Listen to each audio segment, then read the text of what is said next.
अभी और तेज होगा कुछ देर बाद। तो ये फुल स्पीड में आपका हो चुका है। क्यों नहीं हवा नहीं देगा? अब जब ये पैक होता तो पूरा क्या करता है, खींच कर फेंकता अच्छे से, तो यहाँ से पता है कि हाँ यहाँ से निकल रहा है। लेकिन अब ये पैक नहीं है तो यहीं से आपका निकलता हुआ नजर आएगा। यहाँ से ये खींचता है, यहाँ से देख रहे हो ना, ये खींच रहा है और इधर साइड से फेंकेगा।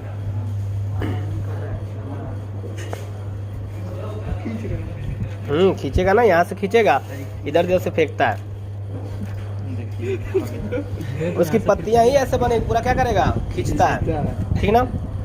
तो बस इतनी सी इसकी वायरिंग होती है, कुछ और खास इसमें होता नहीं है। मोटर आपका कंप्रेसर का वायरिंग में बता रखा है, स्प्लिट में जैसे है सेम वैसे ही इसमें भी आपकी वायरिंग है जी। चलिए ठीक है, बता रहे हैं पहले तो वायरिंग बताना है इस कैसेट एयर कंडीशनर का। उसके पहले बता रहे हैं कौन कौन से पुर्जे लगे हैं, वो फटाफट से देख लीजिए। ये जो चारों कोनों पे इस तरह से होते हैं ना, इनको बोलते हैं एयर एडजस्टर सिस्टम, यानी कि एयर को क्या करते हैं, यही एयर स्विंग पट्टियां हैं, ठीक ना, एयर स्विंग पट्टियां इनको बोलते हैं। यहाँ पर इसका एक मोटर होता है, जो ये दिख रहा है ये इसका क्या है, मोटर है। तो ये इसका मोटर होता है, और ये जो लगे हुए हैं ना चारों तरफ, ये क्या करता है, ये मोटर ही इन चारों पत्तियों को चलाने का काम करता है। इनको बोलते हैं एयर स्विंग पट्टियां।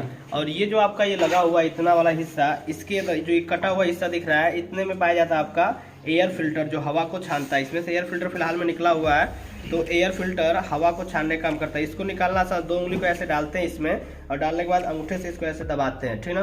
दबा के ऐसे उठाएंगे तो ये निकल जाता है, और इसको यहाँ से करके ऐसे जगह खींच लेंगे तो ये पूरा बाहर आ जाता है, इसको आप निकाल सकते हैं, ठीक ना। तो एयर फिल्टर की सफाई समय समय पर की जाती है।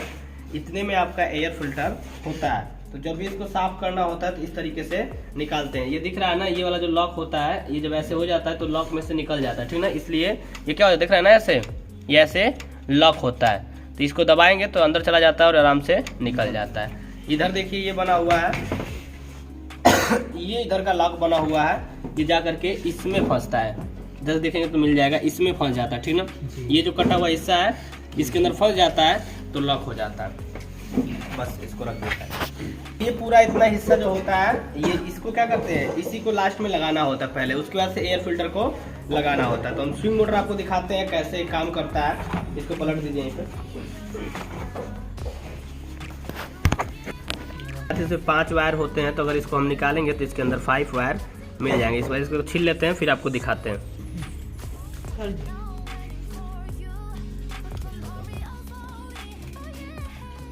है ना, देखिए इस तरीके के आपके वायर होते हैं, 1 2 3 और ये 4 और एक 5।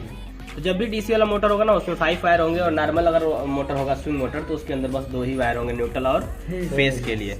तो इसको हम यहाँ पे खोलेंगे तो ये आपका निकलेगा। आप सोच रहे हो कैसे खुलेगा, तो उसमें कोई सोचने की बात नहीं है। यहाँ पे हर जगह स्क्रू मिलेंगे इस तरह के। जब इसको हटाएंगे आप ना तो स्क्रूज मिलते हैं, देखिए यहाँ पर स्क्रूज होता है, ऐसे ही इधर जब हटाएंगे देखिए यहाँ स्क्रूज होता है। तो ऐसे करके इनमें स्क्रूज देखिए यहाँ कसा गया होता है। तो इस तरीके से स्क्रूज होते हैं, इनको खोल देंगे तो ये क्या हो जाएगा, निकल जाए। तो फटाफट से हम इसको खोल लेते हैं स्क्रू ड्राइवर के लिए, और यहाँ से खोल के पहले निकालेंगे तो ऑलरेडी ये निकल जाएगा। खोल के आपको दिखाते हैं।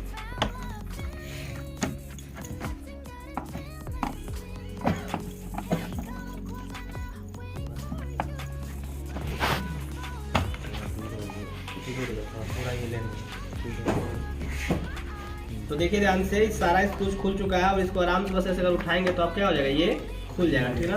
तो कुछ इस तरीके से आपका ये खुल जाता है। और ये इसका देखिए ये होता है आपका स्विंग मोटर, और मोटर के अंदर ये आपका मैकेनिज्म सिस्टम लगा होता है। ये क्या करता है, मोटर अप डाउन चलता है। देखिए ये जो है ना, पूरा मैं निकाल के बाद दिखा दे रहा हूँ आपको। ये इस तरीके से यहाँ पे लॉक होता है, ऐसे यहाँ भी लॉक है, और सेम देखिए यहाँ भी लॉक ये लगा हुआ है, ठीक ना। ये आपका लॉक लगा होता है, ऐसे यहाँ होगा, और इस तरीके से चारों कोनों पे इसी तरीके के आपके लॉक बने होते हैं। और यहाँ ध्यान से देखिए, जब ये घूमेगा तो ऐसे घूमता है, ये दिख रहा है, तो ऐसे घूमता है। और ये जो लगा है ना, ये सिस्टम, ये देखिए यहाँ पे कटा हुआ ऐसे हिस्सा, यही वाला ये मोटर जब होगा, ये वाला मोटर का, ये मोटर केवल ऐसे नीचे जाता है और ऐसे ऊपर आता है, ठीक ना।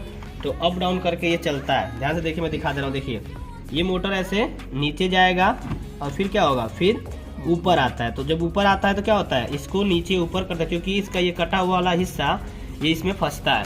एक बार मैं दिखा दे रहा हूँ इधर से। ये देखिए, ये जो कटा हुआ वाला हिस्सा है ना, यही फंसता है इसके हिस्से में।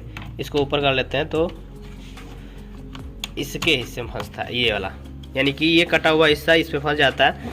फंसा के दिखाते हैं, देखिए इस तरीके से ये फंस जाएगा, ऐसे बिल्कुल सेट हो जाता है। तो जब ये मोटर केवल अप एंड डाउन घूमता है, जब ऊपर नीचे घूमेगा तो इसके घूमने से ये क्या करेगा, इसको भी घुमाएगा। तो यहाँ पर एक सिस्टम ऐसे ही सेम लगा होता है, वो इस पत्ती को घुमा देता है। और यहाँ पर इस लॉक पर भी वही सिस्टम लगा होता है जो इस पत्ती को घुमाने का काम करता है। और ऐसा ही यहाँ पे लॉक लगेगा जो कि उस पत्ती को घुमाने का काम करता है। और ऐसा ही यहाँ पर देखिए लगा हुआ है। तो इस तरीके से आपके लॉक लगे होते हैं, यही मूव कराने का इसको काम करते हैं।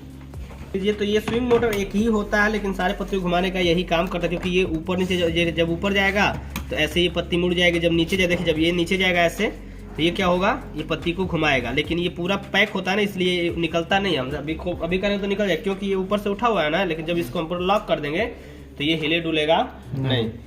देखिए ये इसका लॉक है, और इसको जो हम ऐसे उठा के इस पर जब रखेंगे तो ये क्या करें, बिल्कुल इसमें देखिए यहाँ पर देख लीजिए एक बार, दिख रहा है ना, बिल्कुल इसका डिजाइन बना हुआ है। ये वाला है ना जो हिस्सा, ये वाला ये इसको बिल्कुल अच्छे से दबा देता है, तो इसको हिलने डुलने नहीं देता है। तो आपका मोटर जब चलेगा तो केवल अप एंड डाउन ही होगा, और पत्ती आराम से इसकी घूमती रहती है, ठीक ना। तो इसमें पूरा आपके सिस्टम बने होते हैं। अब इसको आराम से बस इसको फिक्स कर देना है, और क्या कर देना है, स्क्रूज को फिर से टाइट कर लेना है। ओके, बस तो ये टाइट हो चुका है, ठीक। अब इसको हटाते हैं। चलिए देख लीजिए ध्यान से, इनके चारों तरफ यहाँ पर इस साइड और इस साइड आपका कूलिंग कॉइल होता है। मैंने ऑलरेडी दिखा रखा है, क्योंकि यहाँ पे वायरिंग बताना है, इसलिए मैं कूलिंग कॉइल नहीं दिखाऊंगा। ये आपका ब्लोअर फैन मोटर होता है, ये आपका जो होता है थर्मोबुल होता है। इसी की वजह से देखिए एक रास्ता बन जाता है, जिससे हवा क्या होती है, आराम से पूरी जो हवा होती है वो यहाँ से निकल जाती है। वो लास्ट में इसको खोल के मैं दिखा दूंगा आपको। तो ये पफ इसलिए लगा होता है, और ये पफ भी होता है, बुल भी, थर्माबुल भी होता है। तो किसी किस्म पफ लगता है, किसी किस्म थर्माबुल लगता है, और इसमें लगा हुआ है थर्माबुल। अगर पफ होगा तो वो होगा पीले कलर का, ठीक ना। तो ये क्या करता है, जो भी हमारी कूलिंग होती है ना, कि जो हमारी जो हवा को यहाँ से गुजार, यहाँ पे कूलिंग कॉइल लगी हुई है, और जो हमारा ये मोटर चलता है तो जो हवा को यहाँ से गुजारता है वो हवा कूलिंग कॉइल, यहीं पे कूलिंग कॉइल है। जब कूलिंग कॉइल से पास ठंडी होती है, और ठंडी हवा टोटल की टोटल यहाँ से आप कमरे में निकल, क्योंकि वो उल्टा लगता है ना, ये जैसे सीधा भी नहीं, ये उल्टा होकर लगेगा। तो हवा को कमरे की क्या करता है, ऊपर से ऐसे खींचता है, खींच के इधर साइड से, इधर से, इस साइड से और इस साइड से फेंकता है। तो यहाँ से हवा निकलती है, यहाँ से और यहाँ से और वहाँ से, है ना, चारों कोनों से हवा क्या हो गई, निकलती है, ठीक। तो कूलिंग हवा जो भी होती है इन चारों सिरों से आपकी निकल जाती है, ठीक ना। तो ठंडी हवा जब निकलती है तो ये अगर ये ना लगा हो तो इस पे टकराएगी, है ना, इसकी बॉडी पे। और इसकी बॉडी जो है वो है स्टील की होती है किसी किसी में। अब इसमें जो है वो टीन की है, ठीक ना, लोहे की, मतलब टीन की है। अब टीन की वजह से क्या होगा, इस पे नमी बनेगा। जब नमी बनेगा तो कूलिंग को क्या करेगा, ये खुद ही अवशोषित कर देगा। बहुत सारी कूलिंग ये खुद अवशोषित करेगा। इसके लिए क्या लगाते हैं, इसको लगाते हैं, ताकि जो भी कूलिंग बने, यानी जो भी हवा बने ठंडी, वो सारी की सारी कमरे में हमको मिल जाती है। इसके लिए क्या लगाते हैं, थर्मोबुल। इसलिए इसकी बहुत महत्व है यहाँ पे, यानी बहुत इंपॉर्टेंट है इस चीज़ का, ठीक, इसको ध्यान रखिएगा। चलिए अब बाकी वायरिंग की बात करते हैं। तो वायरिंग यहाँ दिखाइए फटाफट। ये देखिए आपका ये लगा हुआ है कनेक्टर, और इसी कनेक्टर में आपको इनपुट करना होता है। देखिए ध्यान से, फेस आपका यहाँ पे लगा बॉडी अर्थ, ठीक ना, और यहाँ से आपका लगा है P1, P2 और न्यूट्रल, इस तरीके का वायर। और यहाँ से देखिए कनेक्टर लगा है ना, इस कनेक्टर को यहाँ देखिए रेड वाला बना है आपको पूरा। तो इस रेड वाले कनेक्टर में क्या कर देना है, इसको आपको आराम से लगा देना है ऐसे, तो पीसीबी को सप्लाई मिल जाएगी। अब जब पीसीबी को सप्लाई मिलेगी तो यहाँ पे जो दूसरा कनेक्टर दिख रहा है, यहाँ पर देखिए ये वाला जो कनेक्टर दिख रहा है, इससे क्या करते हैं, ये जो आपका फैन मोटर है, ब्लोअर फैन मोटर, उसको सप्लाई चला जाता है, ठीक ना, यानी कि इसको चलाने के लिए उसका वायर यहाँ पर लगा हुआ है, इसमें से क्लिप निकल चुकी है।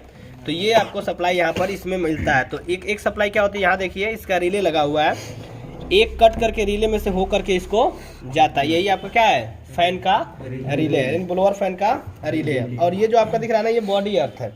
अब देखिए यहाँ पर एक ट्रांसफार्मर लगा हुआ है, ट्रांसफार्मर जो सप्लाई जाएगी, ये जो आपको दिख रहा है ना, ये वाला, इससे डीसी मिलेगा।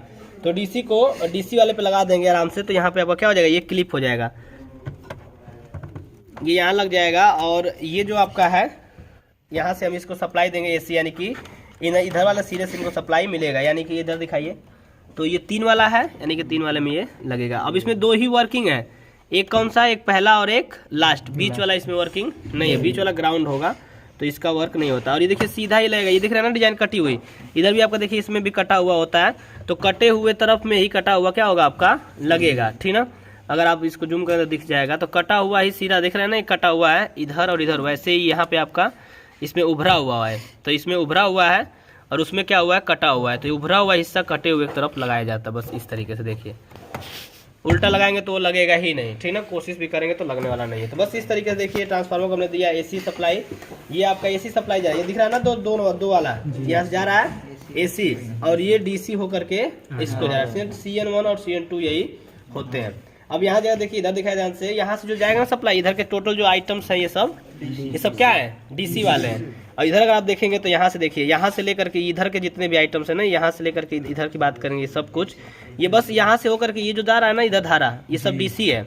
लेकिन यहाँ से अगर आप बात करेंगे तो इतना ये सब AC है, ठीक ना। इधर का ये भी आपका AC है, इधर का जो सिरा है सब आपका AC में आता है, ठीक। तो यहाँ से आपको लाइट मिलेगी। और जब जैसे ही हम तुम्हारे सप्लाई देंगे कोई प्रॉब्लम होगी तो ये खराब होगा, ये खराब होगा, ये खराब, ये तो इसका साउंड है, इधर सब खराब होते हैं, उड़ते हैं, बाकी सिस्टम खराब नहीं होते। इसीलिए इन सभी सिस्टमों को लगाया जाता है। इसी वजह से PCB लॉन्च की गई, ताकि PCB से फायदा क्या होता है, मोटर न जल के PCB में कोई चीज़ खराब होगा तो 100-200 में बदल जाएगा, है ना।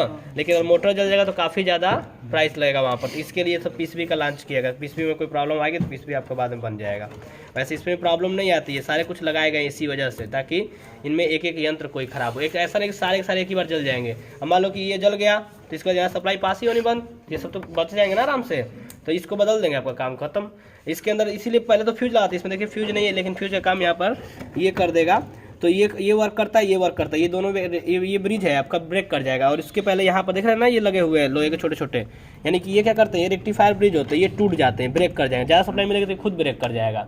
अब इसमें फ्यूज जो होगा वो ज़्यादा लगे, कम से कम तो यहाँ पे आपका डबल फेस का है तो एम्पियर जो होगा इसका 12-15 एम्पियर होगा, तो उसके हिसाब से 16 एम्पियर के आसपास का यहाँ पे फ्यूज लगाना पड़ेगा। तो फ्यूज ना दे करके क्या देते हैं, ऐसे ब्रिज दे देते हैं। सो बड़ी बड़ी में जब कंपनी में जाएंगे ना तो वहाँ फ्यूज नहीं मिलेगा प्लेट में। नॉर्मल में जैसे टीवी हुआ, आपका छोटी मोटी AC हुआ, स्प्लिट हुआ, विंडो, उनमें फ्यूज मिलता है PCB में, लेकिन यहाँ पर फ्यूज नहीं मिलता, इसलिए ये सब सिस्टम मिलते हैं। तो ये उड़ेगा, ये उड़ेगा, आपका ये उड़ेगा, और कुछ वायरिंग में नहीं है। यहीं से आपका क्या होगा, यहीं से निकल करके यहाँ पे डालें ना, तो इसी में से निकल करके आपका यहीं पे 3 वायर निकलेंगे और चले जाएंगे कहाँ पे, आउटडोर में। और आउटडोर की वायरिंग में क्या करना है आपको, कंप्रेसर का वायरिंग करना है, फैन मोटर का वायरिंग करना है, जैसे बताया उसमें और कुछ खास होता नहीं। तो यहीं से 3 वायर इसमें पड़ेंगे और 3 वायर यहीं से निकल जाएंगे। और हॉट एंड कूल AC होगी तो यहाँ से 2 वायर निकल करके जाएंगे हॉट एंड कूल के लिए। जो बताए थे ना हम कि 2 वायर उसमें लगते, देखो यहाँ ब्लू कलर का वायर है 2, उसमें ब्लू कलर का 2 वायर था, ये जाकर दोनों क्या हो जाएंगे, उसमें लग जाएंगे। आपका वो वर्क जब रिमोट से सेट करेंगे तो वर्क करना चालू कर देगा। इधर खोलना है तो इसको आप यहाँ से स्लाइड करके खोल लेंगे, 2 वायर यहाँ से निकालेंगे और ले जाकर क्या कर देंगे, आउटडोर में डाल देंगे हॉट एंड कूल कराने के लिए। बस इतना सा इसका सिस्टम है। और वायरिंग में कुछ होता है इसके अंदर है नहीं। डिह्यूमिडिफायर और अब वाटर पंप मोटर का देख लीजिए, इधर दिखाओ, यहाँ जो दिख रहा है यहाँ से आपको मिलेगा वाटर पंप मोटर को सप्लाई, और यहाँ से मिलेगा डिह्यूमिडिफायर को सप्लाई। ये जो दूसरा वाला छोटा वाला क्लिप दिख रहा है, यहाँ से मिलेगा आपको डिह्यूमिडिफायर को, और यहाँ से मिलेगा वाटर पंप मोटर को। इसमें एक थर्मोस्टेट लगता है, थर्मोस्टेट क्लिपिंग देखिए यहाँ पर लगा हुआ है। ये जो है ना, मैंने बोला DC मिलेगा उसको, तो थर्मोस्टेट को यहाँ सप्लाई मिलेगा। थर्मोस्टेट हम निकाल के दिखा रहा है वो कहाँ पे है, तो यहाँ से सप्लाई उसको हम देते हैं। चलिए इसको फटाफट से खोल लेते हैं, फिर थर्मोस्टेट देखिए, यहाँ लिखिए, हाँ यहाँ पे है, ये थर्मोस्टेट का दिख रहा है ना ये। तो इसी में आपका ये क्या होगा, देखिए यहाँ पे इसमें आपका लग जाएगा, ठीक ना।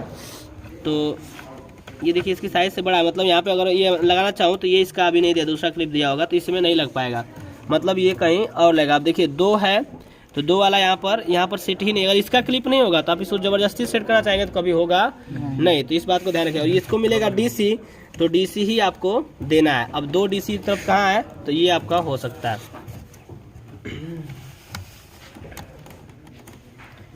तो यहाँ पे वाइट वाला पे सेट हो गया। तो कहीं और अगर सेट करना चाहेंगे इसको तो गलती से वो सेट नहीं होने वाला। तो यही इसमें फ़ायदा होता है। मैंने पोकायोग की एक वीडियो बनाई थी, पोकायोग का मतलब होता है गलती से भी गलती नहीं होगी, इसलिए कनेक्टर लगाते हैं लोग, जहाँ पे जो लगना होगा वहीं पे वो लगेगा। अब मैंने यहाँ पे अगर यहाँ पे कोशिश करूँ तो नहीं लग सकता है, देखा नहीं, छोटा है इसकी साइज़ के अनुसार। यहाँ पे कोशिश करूँ तो यहाँ पे नहीं लगेगा क्योंकि ये भी छोटा है। तो यहाँ पे आपको देखिए, यहाँ पर ये भी व्हाइट और ये भी व्हाइट, दोनों व्हाइट है, आराम से इसमें लग इन हो जाएगा, ठीक ना। अब इसका कलर रेड है, इसका कलर ब्लू है, तो लगेगा ही नहीं, ठीक ना। वो उस तरीके का सिस्टम आपका देते हैं। और यहाँ पर जो ये दिख रहा है ना, ये बैंड चेंजर है, ठीक ना। इससे हम बैंड को चेंज कर सकते हैं, यानी कि इसको आपको इधर रखना होता है, हाँ ऑलवेज यहाँ पर बनाया होता है सिस्टम जी। जब केवल कभी कभी क्या होता है ना, कभी कभी लोग इसको सेट करते हैं हाई मोड पे करके छोड़ देते हैं, नॉर्मल पे अगर कर देंगे तो नॉर्मल पे चलता रहता है, तो खोल के कोई सेट कर थोड़ा ना जाएगा। इसके लिए हम यहाँ पर करके छोड़ देते हैं, आपका हाई पे काम करता रहता है। अगर आपको कलम कम करना है तो इसको उस पर सेट करके छोड़ दें। तो ये मैकेनिक करता है, जब इसको आप खोलते हैं ना वो साफ करने के लिए, तो यहीं से आपका चेंज हो जाता है। और इसका डिस्प्ले बोर्ड देखिए, ये जो पुरानी है ना, तो इसका डिस्प्ले बोर्ड इसमें नहीं है। डिस्प्ले बोर्ड का काम आपका यहीं पे होगा, दिख रहा है ना, ये यहीं पे आपका इंडिकेटर लगा हुआ है, तो ये ग्लो करता है। और यहीं पे आपका डिस्प्ले बोर्ड इसमें नहीं दिखेगा क्योंकि इसमें डिस्प्ले बोर्ड नहीं दिया। तो ये पूरा आपका डिस्प्ले बोर्ड का सिस्टम है। अगर होता तो उसके अंदर एक इंडिकेटर डिस्प्ले मिलता है छोटा सा, तो वो डिस्प्ले यहाँ पर नहीं है। अगर डिस्प्ले बोर्ड आएगा तो ये यहाँ से आप चाहेंगे अलग से कनेक्ट करा तो इसमें से कनेक्ट होगा, आप कनेक्ट भी कर सकते हैं डिस्प्ले बोर्ड, ठीक ना, वो रहेगा आपके फ्रंट ग्रिल में। चलो इसको खोल लेते हैं, कूलिंग कॉइल जो है उसको भी दिखा देते हैं। तो ये आपका पूरा हट जाता है, हटा लीजिए इसको, आराम से ऐसे उठा कर ट्राई कर।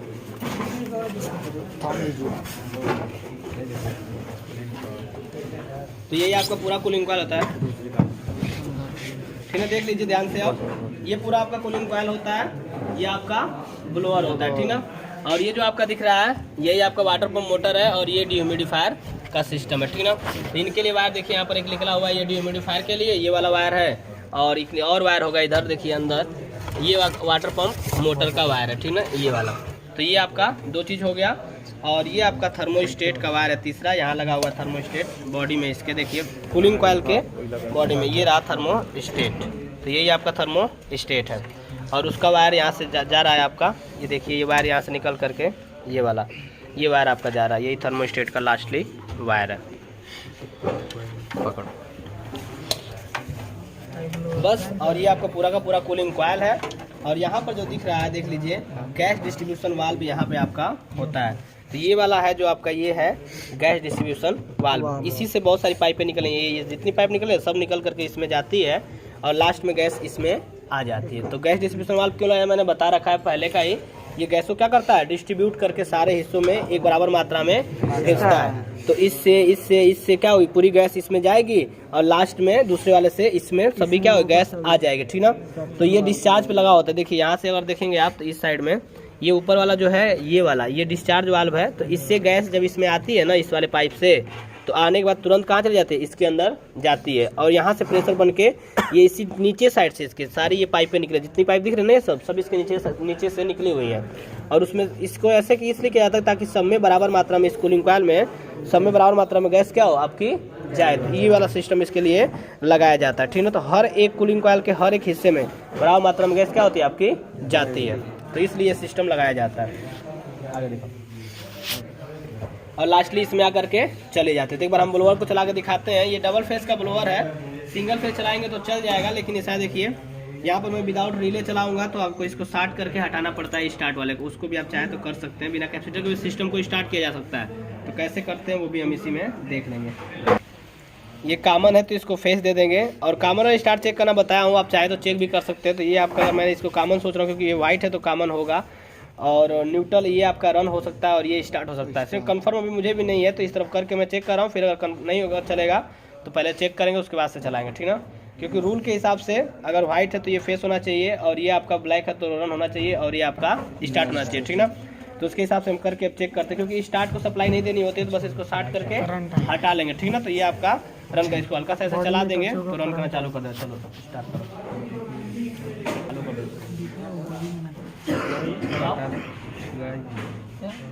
छोड़ो, चालू हो गया।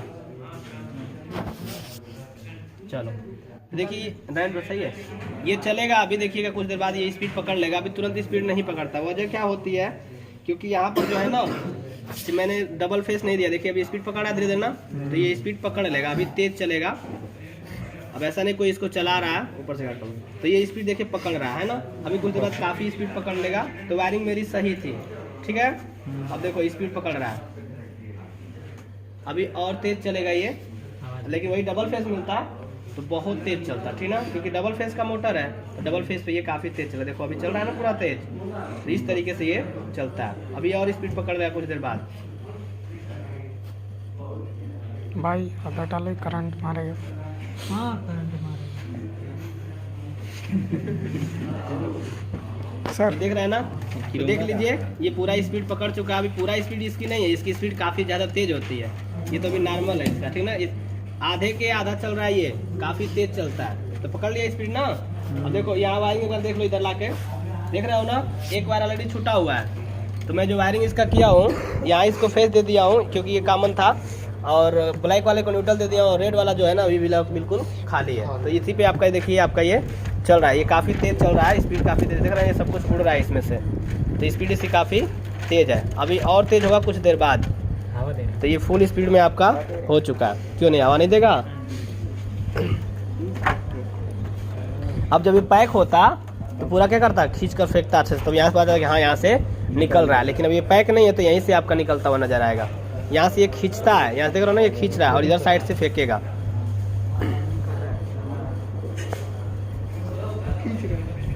खींचेगा ना, यहाँ से खींचेगा, इधर से फेंकता है। उसकी पत्तियां ही ऐसे बने, पूरा क्या करेगा, खींचता है, ठीक ना। तो बस इतनी सी इसकी वायरिंग होती है, कुछ और खास इसमें होता नहीं है। मोटर आपका कंप्रेसर का वायरिंग मैंने बता रखा है, स्प्लिट में जैसे है सेम वैसे ही इसमें भी आपकी वायरिंग है जी। चलिए ठीक है।